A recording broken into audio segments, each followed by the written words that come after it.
계속 이렇게 피할 문제는 아니다 이런 말씀드리고, 하나 더 그 12.3 내란 관련해서 법무부 산하 검찰청에서 이 김용현 법무부 장관을 제외하고는 무혐의 처분하겠다는 그런 보도가 나와서 깜짝 놀랐습니다. 어떻게 그런 발상을 하는가, 이런 게 국민들에게 우려를 자아낸 거 아닌가 싶습니다. 그리고 12.3 내란 사태로 인해서 국회가 습격받았는데 119 이 서부지원 폭동 사태로 인해서 법원이 습격받았습니다. 저는 그 건이나 이 건이나 거의 똑같은 식의 충격을 국민들이 받았다고 봅니다. 그래서 불안해합니다. 오늘 질의는 그 불안을 해소하는 자리가 됐으면 합니다. 먼저 천대엽 법원 행정처장님께 질의하겠습니다.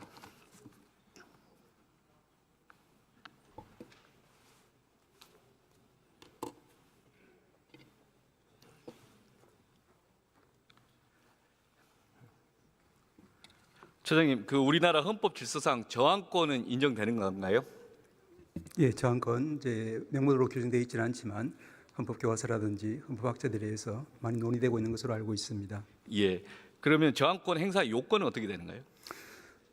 저희들의 이야기로는 이제 국가 권력이 헌법과 법률에 정해지지 않은 방법으로 오히려 무시하고 위배하면서 헌법과 법률에 정한 이제 헌법 질서, 헌정 질서를 파괴하고 무시하는 데 대해서 그로 인한 기본권 침해를 받은 국민들이 자유권을 행사하는 그런 행위라고 보고 있습니다. 예, 저도 어제 오전에 긴급 토론을 했는데 헌법 교수 한 분 이렇게 정리를 하시더라고요. 하나는 자유민주적 기본질서에 대한 중대한 침해가 있을 것, 그런데 그것을 구제할 수 있는 다른 수단이 없을 것, 이게 이런 취지였던 걸로 알고 있습니다. 지난 12월 3일 비상계엄을 빙자한 내란이 발생했었습니다. 그리고 그 시기에 이제 국회 주변에 있는 많은 분들이, 시민들이 또는 이제 국회 보좌진들이 또는 이제 많은 분들이 와갖고 실제 탱크나 장갑차를 막았지 않습니까? 그런 시민들의 행위에 대해서 저항권의 발로다 이렇게 이야기할 수 있을까요? 아까 현재 사무처장 말씀하신 것처럼 현재 그 부분에 대해서 법적인 쟁점, 재판이 이루어지고 있기 때문에 제가 법적인 정의, 단정적인 판단하는 것은 적절치 않다고 봅니다. 예, 저희 법사위에서 논의하면서 많은 의견 피력이 있었던 걸로 알고 있습니다. 실제 많은 국민들이 판단할 거라고 저는 봅니다. 그런데 영장을 집행을 할 때 영장 집행하는 그 영장이 무효다라고 주장을 하고 불법 집행이라고 주장을 하고, 그리고 영장 집행 공무원을 범죄자라고 규정을 하고 그에 근거해서 누구든 현행범을 체포할 수 있다 그런 주장을 합니다. 그런 주장을 하고 그런 주장에 기초해서 행동하는 것 저항권 행사입니까? 저희들의 이야기로는 우리 헌법이 자유민주 법치주의에 근거를 하고 있고 법치주의의 핵심은 사법제도를 통해서 모든 법적인 분쟁을 다루도록 되어 있습니다. 따라서 적법한 절차를 거쳐서 법원의 영장을 받아서 집행하는 그런 행위는 원칙적으로 존중되어야 되고, 다만 그 영장의 정당성 여부는 적부심이라든지 1심, 2심, 3심을 거쳐서 엄밀하게 따지는 그런 이제 구조 절차가 마련되어 있기 때문에 그 자체를 원천적으로 부정하는 행위는 사법 질서뿐 아니라 법치주의에 대한 부정행위라고 저희들은 보고 있습니다. 예.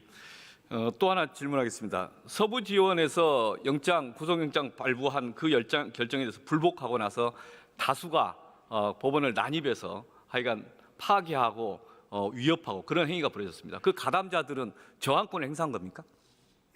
조금 전에 말씀드린 것처럼 저희들이 이해하는 저항권이라고 하는 것은 국가의 반헌법적, 반법률적인 이제 권력 행사에 대해서 헌정 질서를 회복시키고 법치주의를 회복시킴으로써 국민의 기본권을 수호하려는 국민들의 정당한 움직임이라고 보고 있습니다. 그런데 이 법치주의 핵심이라고 할 수 있는 것이 사법제도에 의해서 모든 법적인 분쟁이 다루어지는 그런 부분인데, 그와 같은 법원과 또 법관과 재판을 부정하고 그 일시적인 재판 결과에 대해서 불만이 있다는 이유로 난동하는 그런 행위는 결코 저항권의 표출이라고 보기 힘들다라고 생각합니다. 서부지원 그 폭동 사태, 그로 인해서 헌법기관인 법원의 기능을 저지하고 또는 작동을 방해하고 위협을 줬다, 그런 의미에서 헌법기관을 공격한 것이다 이렇게 볼 수 있습니까? 말씀드린 것처럼 이제 법치주의 핵심인 사법 기능의 정상적인 작동을 침해하는 그런 행위가 있었다라고 저희들은 봅니다. 예. 서부지원 폭동 사태 이후에 법원의 이런 사태를 예방하기 위한 또는 앞으로 이것에 대한 어떤 입장이나 대책은 뭡니까? 잘 아시다시피 일요일 새벽에 서부지방법원 난동행위가 있었고 그리고 저는 즉시 이제 현장에 가서 법원의 피해 상태를 둘러봤습니다. 사실은 이제 제가 현장에 갔을 때 그 발을 디딜 틈도 없이 파편 조각인 유리가 뒹굴고 있는 그 장면을 보면서 참으로 참담한 심정을 느꼈습니다. 그리고 나서 그 다음 날 곧바로 긴급 대북관 회의가 소집이 되어서 대북관들께서도 이 부분에 대해서는 이제 법치주의의 중대한 유린 행위이기 때문에 많은 우려를 표시한 것으로 알고 있습니다. 그리고 당시에 이제 저는 이와 같은 반법치주의적인 그런 폭력 행위는 모든 위원들께서 함께 뜻을 하시는 것처럼 결코 용납될 수도 없고 또 성공되어서도 안 되기 때문에 서부지방법원과 저희 행정처가 합심해서 밤새 복구 작업도 벌이고 해서 그 다음 날부터 이번 주 월요일부터도 우리가 정상적인 재판과 정상적인 사법 업무가 진행이 되도록 하는 것이 법치주의가 살아있다는 것을 국민들에게 안심시켜주고 보여주기 위한 조치라고 생각했습니다. 그런데 이번 월, 화, 수 3일간 저희들이 지켜본 결과 많은 서부지방법원의 구성원들, 법관과 일반 직원들이 심각한 정신적 트라우마를 호소하고 있는 것을 느꼈고 그 때문에 제가 내부에서도 많은 지적을 받았습니다. 저희들이 이렇게 어려운 상황에서도 그럼에도 불구하고 저희들이 할 수 있는 사법 프로젝트 역할을 다하기 위해서 최선을 다하고 있고 앞으로도 그렇게 하겠습니다. 예, 저희도 어제 긴급 토론을 하는데 몇 분이 이야기하시더라고요. 일요일날 그 폭동이 일어났는데 그 다음날 아침에 거의 복구하고 실제 일하시는 거 보면서 초인적인 결심으로 업무를 보고 있다. 대단히 이제 감사하다 그런 말씀을 전하는 분이 있었습니다. 예, 저는 그 부분에 대해서 우리 서부지방법원 구성원들과 또 상처 입은 모든 법원 구성원들에게 제가 이제 예전에 우리가 사법부를 위해서 또 국가를 위해서 법치주의를 위해서 우리 모든 것을 헌신하고 희생하고 이 업무에 전념해야 된다라는 생각을 했는데 그것이 많은 무리를 준 것이 아닌가 하는 그런 사실은 후회도 하고 있습니다. 그 말씀만 드리겠습니다. 예, 예. 다음 이제 행정처장님 질문하겠습니다. 죄송합니다. 헌법재판소 사무처장님. 예.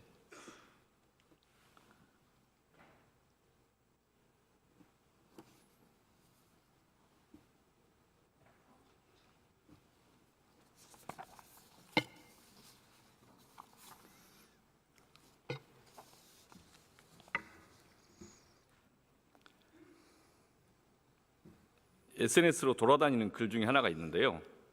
모모 행정관입니다. 새벽 21일 2시에 대통령이 헌법재판소 출석하십니다. 응원이 필요합니다. 함께 모여주십시오. 이런 게 있더라고요. 이후에 헌법재판소에서 서부지원과 같은 폭동 사태가 벌어지지 않아야 되고 저는 절대 용납해서는 안 된다고 보는데 이런 식의 그 발상들이 없어야 된다라고 생각하는데 그걸과 관련해서 헌법재판소는 어떤 식으로 좀 이 상황을 인식하고 준비하고 계십니까? 헌법재판소는 현재 이제 심판 다루고 있는 심판 사건이 공정하게 이루어질 수 있도록 최선의 지금 만반의 대비를 가지고 있습니다. 그래서 그 과정에서 그런 불상사가 발생하지 않도록 저희가 할 수 있는 조치들은 지금 그 행정적으로 다 뒷받침하고 있습니다. 예, 고맙습니다. 다음 경찰청 권한대행께 질의하겠습니다.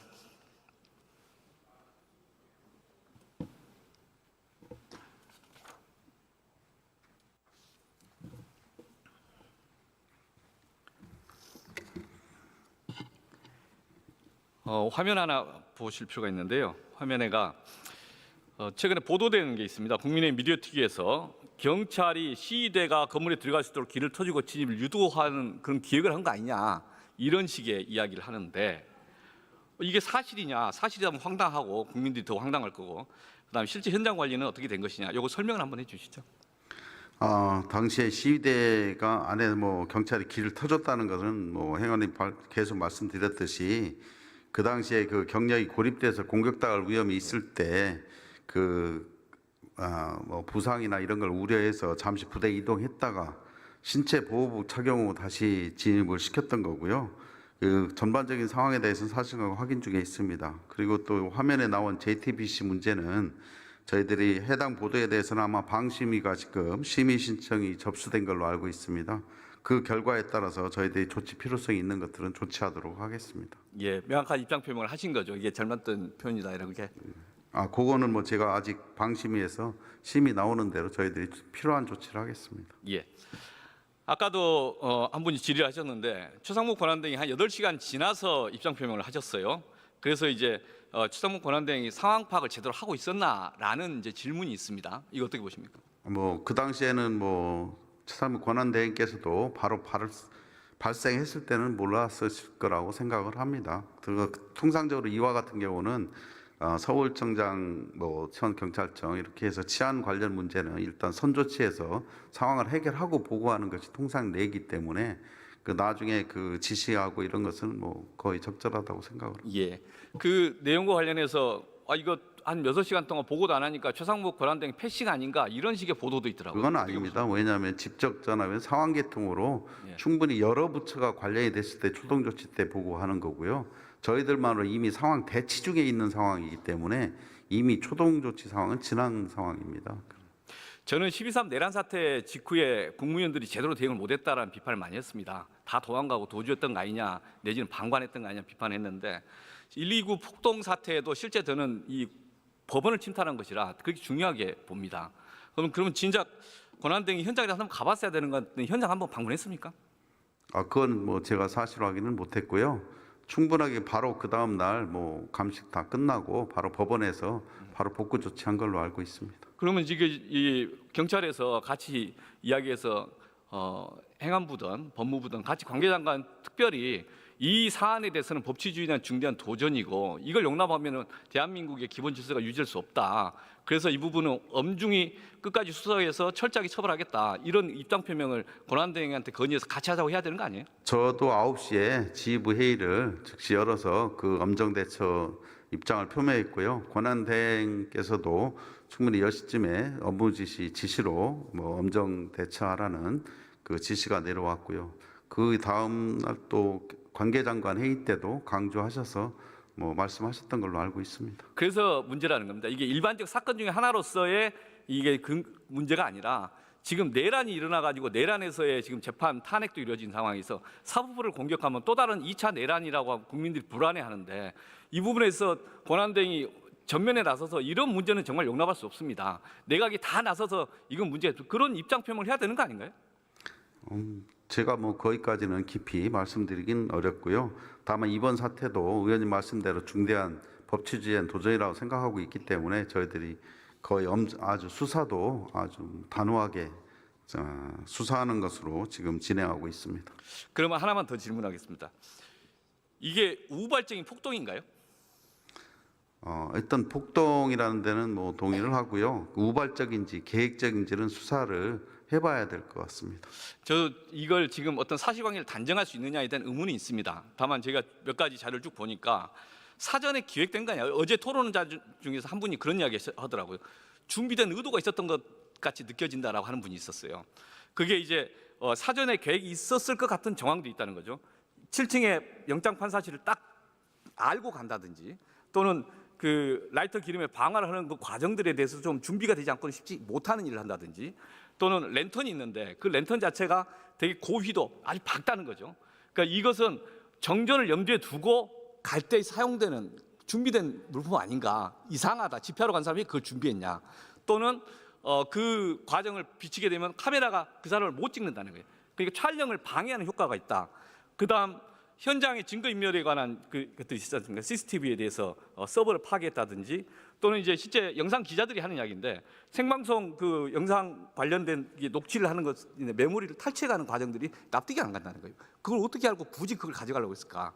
그 다음에 나중에 유튜버 중에 한 명이 생중계했던 거 다 삭제하라고 지시하고 이 과정들이 보면 뭔가 좀 이상하다 이런 느낌이 들거든요. 또 하나는 뭐냐면 이게 전체적으로 목격자 없는 폭동을 기획한 거 아닌가? 실제 공포와 위협만 주고 이제 이 상황을 만들려고 했던 거 아닌가? 이런 주장이 있어요. 어떻게 보십니까? 뭐 의원님 그런 것까지 다 포함해서요. 지금 철저하게 수사하고 있습니다. 예, 하여간 이건 법치주의의 중대한 도전이기 때문에 경찰 정말 책임지고 수사해 주실 걸 부탁을 드립니다. 알겠습니다. 다음 법무부 차관님 질의하겠습니다.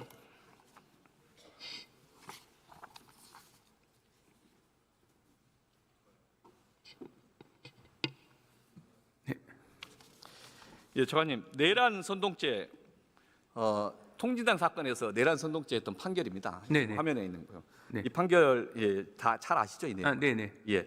그러니까 내란에 이르을 정도의 폭력 행위를 선동하는 것, 폭력 행위를 선동하는 거죠. 그다음에 내란 계를 유발하거나 그 증대시킬 위험성이 있으면 이게 내란 선동죄다라고 네. 인정하고 판례를 그대로 이제 가는 거죠. 네네. 최근에 서부지법 폭동 사태 그 사전에 이루어졌던 걸 보면 이게 좀 이상해요. 체포영장 불법이다 이렇게 주장을 했고 누구든지 체포영장 집행하는 공무원들을 현행법으로 체포할 수 있다. 이게 실제 물리력 행사라고 요구하는 거죠. 그리고 누구는 불법이라고 계속 강조를 하면 성명서를 발표해요. 피의자가. 그리고 누구는 광화문 집회에서 저항권을 행사하자. 또 어떤 정치인은 사법부 담당관하고 위협하는 그 행위를 해도 훈방될 것이다. 이게 바로 이 폭동 직전에 이루어졌던 발언들입니다. 이런 발언들이 쭉 모이면 야 이거 사법부가 정식으로 공정하게 법을 집행하려고 했는데 그 집행하는 게 불법이다라는 걸 이야기를 하고 그에 근거해서 막아라. 물리력 행사도 막아라. 라고 선동하는 거 아닌가요? 어떻게 보세요?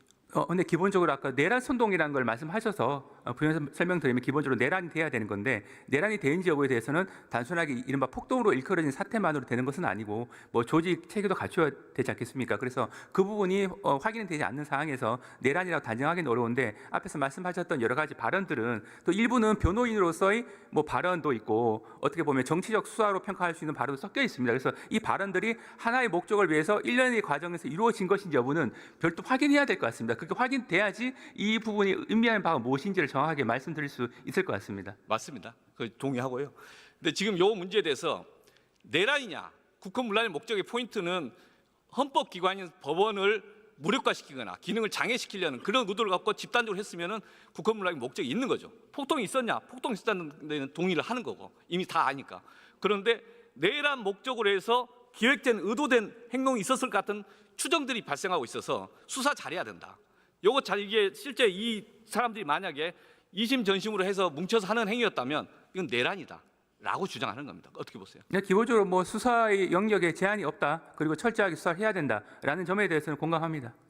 그래서 그 다음에 나오는 어떤 분이 메시지, SNS 메시지에 이 폭동이 헌정문란 목적의 폭동인지 헌정문란을 멈춰 세우기 위한 비상조치인지 결국 국민이 판단한다 이런 주장을 하면서 아직도 이렇게 호도하는 건데 이런 과정에서 이제 우리가 반성과 토론이 필요한 것 같아요. 이게 체제를 전복하는 그런 행태들에 대해서 헤이트 스피치라고 해서 방어적 민주주의 작동시키고 하는 이 서구의 논의가 있었지 않습니까? 근데 이것을 언론의 자유 영역은 보장해주고 충분히 토론의 영역은 보장해줘야 되지만 너무 과한 것에 대해서는 분명히 어느 정도가 될 것인가를 엄밀하게 계속 찾아가는 노력을 해야 되지 않겠습니까? 네.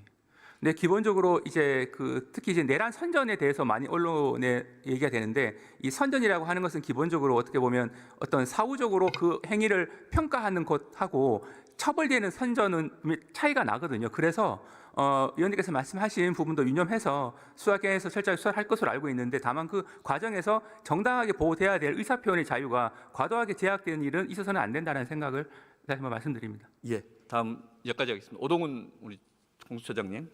예.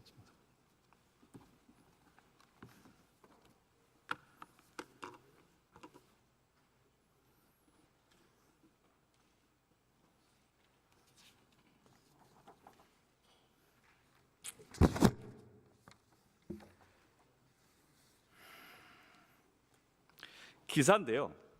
모 변호사가 윤석열 피의자 변호사가 경호관들 체포영장을 집행하는 경찰관 체포수단 취지로 말했다고 합니다.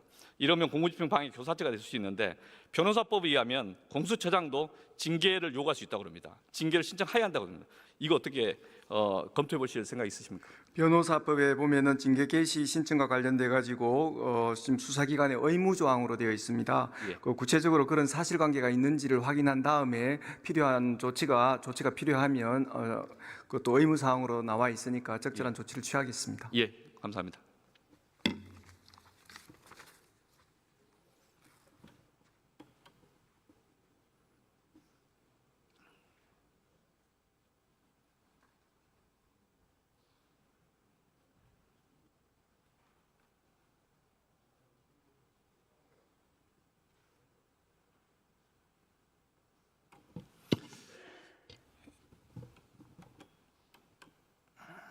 민주공화국은 내란은 양립할 수 없습니다.